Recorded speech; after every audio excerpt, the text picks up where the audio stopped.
తాను జాతీయ కార్యదర్శిగా ఉన్నా కూడా రాష్ట్రంలో ఉన్న సమస్యల కోసం ఎప్పుడు పోరాటం చేస్తానని సిపిఐ జాతీయ కార్యదర్శి నారాయణ అన్నారు. తెలంగాణలో కాంగ్రెస్ ప్రభుత్వం వచ్చి నెల రోజులు కాకముందే అప్పుడు బీఆర్ఎస్ నాయకులు విమర్శించడం సరైంది కాదంటున్న నారాయణతో మా ప్రతినిధి భవిత ఫేస్ టు ఫేస్.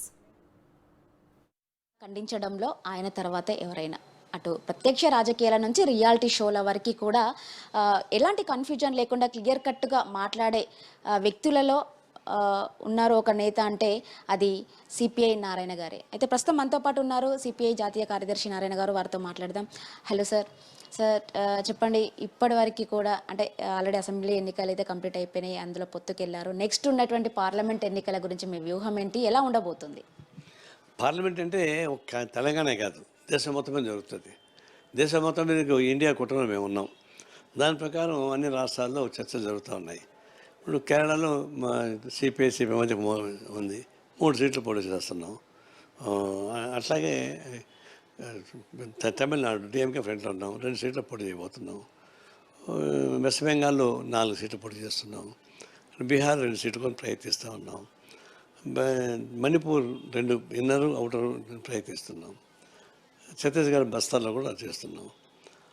ఖమ్మం తెలంగాణలో కూడా 1 సీటు ఏదైనా పోటీ అనిపిస్తుంది నిర్ణయం తీసుకున్నాం, ఇచ్చాం. ఖమ్మం, మహబూబాబాదు, నల్గొండ, వరంగల్, పెద్దపల్లి ఇట్లా ఇచ్చిన మాట్లాడుకోవాలి, చర్చ జరగాల. ఆ విధంగా ఆంధ్రాలో కూడా అసెంబ్లీ వస్తుంది, పార్లమెంట్ వస్తుంది.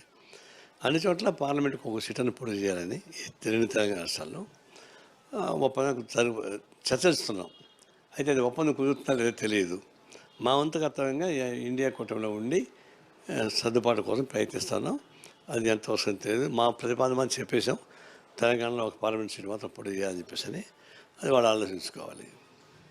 ఓకే, ముఖ్యంగా అసెంబ్లీ ఎన్నికలకు సంబంధించి మీరు పొత్తుకు వెళ్ళిన తర్వాత 1 సీట్ కన్ఫర్మ్ అయింది, అందులో గెలిచారు. ఓకే, అయితే మీ ఇద్దరి మధ్య అయితే వామపక్షాలకు సంబంధించి ఇటు సిపిఐ సిపిఎంని చూస్తే వాళ్ళు పొత్తుకు వెళ్దామనుకొని కొన్ని సందర్భాల్లో అంటే మీకులాగానే వాళ్ళకి అడిగిన సీట్లు ఇవ్వకపోవడము, వాళ్ళు నో చెప్పి ఇండిపెండెంట్ అంటే వాళ్ళ స్వతంత్రంగా బరిలోకి దిగడం, ముఖ్యంగా పోటీ చేసిన స్థానాల్లో ఎక్కడ కూడా గెలవకపోవడం, ఇదంతా చూస్తుంటే మీరు అంటే గెలవపోము అన్నట్టుగానే ఇట్లా పొత్తుకు సిద్ధమయ్యారా?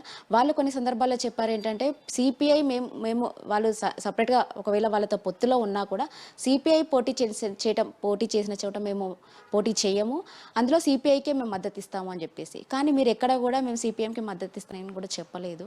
అంటే దీనికి సమాధానం ఏం చెప్తారు? సిపిఐ సిపిఎం కలిసి ఫస్ట్ టీఆర్ఎస్ పోదాం అనుకున్నాం, అది కుదరలేదు.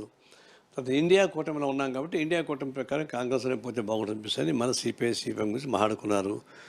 5 సీట్లు ప్రతిపాదన పెట్టారు. 5 సీట్లు కాంట్రవర్సీ లేదు. చర్చలకు వెళ్ళాము. ఆ చర్చల్లో చివరికి కాంగ్రెస్ పార్టీ వాళ్ళు దాన్ని కుదించుకొని వచ్చారు. వాళ్ళకి ఇబ్బందులు వాళ్ళకున్నాయి, మన ఇబ్బందులు మనకున్నాయి. ఆ టైం మేము అనుకున్నామంటే ఇండియా కూటమితో ఉండదలుచున్నాం కాబట్టి దాంతో నుండి మనం పోటీ చేయాలి తప్ప బయటకు వెళ్తే మనకి పెద్ద ఉపయోగం ఉండదు. అందువల్ల ఇండియా కూటమిని బలపరచాలి, మనం కూడా దానికి కొంత ప్రయోజనం కలగాలని చెప్పేసి ఉద్దేశంలో మేము చర్చించాం. చివరికి ముందు 2 సీట్లు వస్తూ ఉన్నారు, ఆ తర్వాత 1 సీట్ అన్నారు. అయినా మేము ఒప్పుకున్నాం.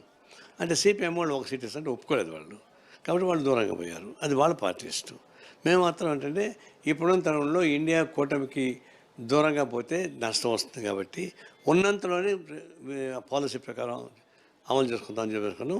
మాకు 1 సీట్గా పోయినా 1 సీట్ గెలిచాం, ఉపయోగపడింది. అది వాళ్ళ సిపిఎం లైన్ వాళ్ళు తీసుకున్నారు, మాది వేరే లైన్ తీసుకున్నాం. సరే, ఒక పార్టీ కదా, ఒక పార్టీ కాదు కాబట్టి నేను తీసుకున్నాం. ముఖ్యంగా అసెంబ్లీ ఎన్నికల్లో మీరు గెలిచిన తర్వాత 2 ఎమ్మెల్సీలు మీకు కేటాయిస్తామని చెప్పారు. ఆ ఎమ్మెల్సీలు మీరు ఏదనుకుంటున్నారు? అవును, ఇప్పుడు ఎమ్మెల్సీ ఇస్తారు, మాకు కమిట్మెంట్ ఉంది. ఫస్ట్ డబ్బా 1 మాకు ఇస్తారు, ఆ తర్వాత సెకండ్ ఛాన్స్ వచ్చినప్పుడు ఇంకొకటి మాకు ఇస్తారు. అది కమిట్మెంటే, అది అమలు చేస్తారు.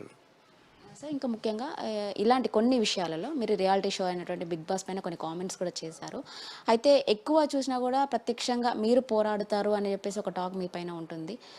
అందుకని అసెంబ్లీలో కూడా పోరాడే గొంతుక అంటే ప్రశ్నించే గొంతుక ఉండాలని చెప్పేసి మీరు కొట్లాడారు. అదేవిధంగా బయట జరిగేటువంటి ఇటు మెయిన్గా ఇటు ధరల పైన కావచ్చు, ప్రతి అంశం పైన కావచ్చు, మీరు పోరాడకుండా కేవలం సిపిఐ నారాయణ గారు వీడియోలకే పరిమితం అవుతున్నారు, ప్రత్యక్షంగా పోరాడడానికి సిద్ధం కావట్లేదని ఒక టాక్ అయితే నడుస్తుంది. దీనిపైన మీ స్పందన? ఎవరు చెప్పారు అది? మేము పోరాటం చేయకుండా మొత్తం స్టేట్మెంట్కి పరిమితం లేవు, ప్రత్యక్ష పోరాటం సాగించాం, ఫీల్డ్కి వెళ్తున్నాం, ఫైట్ చేస్తున్నాం. ఇప్పుడు నేను నారాయణ అంటే ఇప్పుడు సెంట్రల్ ఫంక్షన్ నేను అన్నిటికీ నేను పోలేను. కానీ మా పార్టీ వాళ్ళు పోతున్నారు. తెలంగాణలో కానీ ఆంధ్రాలో కానీ మా పార్టీ వాళ్ళు డైరెక్ట్గా పోతున్నారు. నేను ఖాళీగా ఉన్నప్పుడు లేదంటే ఇటు ఉన్నప్పుడు పోతున్నాను. అసలు మా పోరాట పటిమ తగ్గలేదు. అది చూసేవాళ్ళని బట్టి ఉంటుంది. మేము మాత్రం అచ్చంగా నేనే పాల్గొవాలంటే ఆల్ ఇండియా సెక్రటరీగా ఉండి 5 రాష్ట్రాలకు ఇన్ఛార్జ్ ఉన్నప్పుడు ఒక తెలంగాణలో ఆంధ్ర కలిసి పోవడం కష్టం కదా. నిన్నగా మనం కూడా ఆంధ్రాకి పోయాను. లోకల్ ఇష్యూస్ రైజ్ చేసాము, అంగన్వాడీ రైజ్ చేసాము, నిరుద్యోగులు రైజ్ చేసాము, మా ఊరు సమస్య రోడ్డు సమస్య రైజ్ చేశాను. అలా ఒక ఊరు సమస్య మొదలుకొని జాతీయ స్థాయి దాకా మీరు రియాక్ట్ అవుతున్న మాట వాస్తవం. రోజు వస్తూ ఉన్నాయి, యూట్యూబ్లో అట్లా వస్తూ ఉన్నాయి. కాబట్టి ఒక ఎమ్మెల్యే వచ్చినంత మాత్రాన పోరాటం ఆగేది కాదు, ఎమ్మెల్యే రాకపోయినంత మాత్రం పోరాటం చేసేది కాదు. ఎమ్మెల్యే వచ్చినా రాకపోయినా మా పోరాటాలు యథావిధిగా కొనసాగుతూనే ఉంటాయి. దానిలో ఎవరికి డౌట్ పడాల్సిన అవసరం లేదు. ముఖ్యంగా గతంలో చూసినట్టే మీరు ఖమ్మం నుంచి ఎంపీగా పోటీ చేస్తారు. ఈసారి ఎవరో బరిలో ఉండబోతున్నారు, మీరు ఉండబోతున్నారా? వాళ్ళు ఉంటే ఇక్కడ నుంచి ఉండడానికి ఛాన్సెస్ ఉన్నాయి? ఇప్పుడు సీట్ల సర్దుబాటు రాలేదు ఇంకా. ఆ కాంగ్రెస్ పార్టీతో సీట్ల సర్దుబాటు రావాలి. మేము 4 సీట్ల మీద ప్రతిపాదన పెట్టున్నాం. ఆ 4 సీట్లు ఏదో శాతం పోటీ చేస్తాం. దానిలో సీటు అలాట్ అయిన తర్వాత, సీటు కేటాయించిన తర్వాత క్యాండిడేట్ ఎవరైనా అప్పుడు చర్చకు వస్తుంది. ఇప్పుడు క్యాండిడేట్ చర్చకు రాదు. Thank you. ఇది మొత్తానికి అంటే ఇటు కామ్రేడ్స్ ఉన్నదే పోరాడడానికి పోరాడుతూనే ఉన్నాము. ప్రత్యక్షంగా లేకపోయినా పరోక్షంగా మేము కొంతమేరకు అంటే ప్రత్యక్షంగా ప్రాంతీయ పార్టీలకు ప్రాంతీయ దానికి కావచ్చు, రాష్ట్ర వ్యాప్తంగా చూసుకున్నట్లయితే మేము దేశవ్యాప్తంగా అన్ని సందర్భాల్లో బయటికి వెళ్ళలేని సిచ్యువేషన్ ఉంటుంది కాబట్టి మేము ఖచ్చితంగా పోరాటం చేస్తూనే ఉన్నాం అని చెప్పేసి సిపిఐ జాతీయ కార్యదర్శి నారాయణ గారు చెప్తున్నట్టు పరిస్థితి.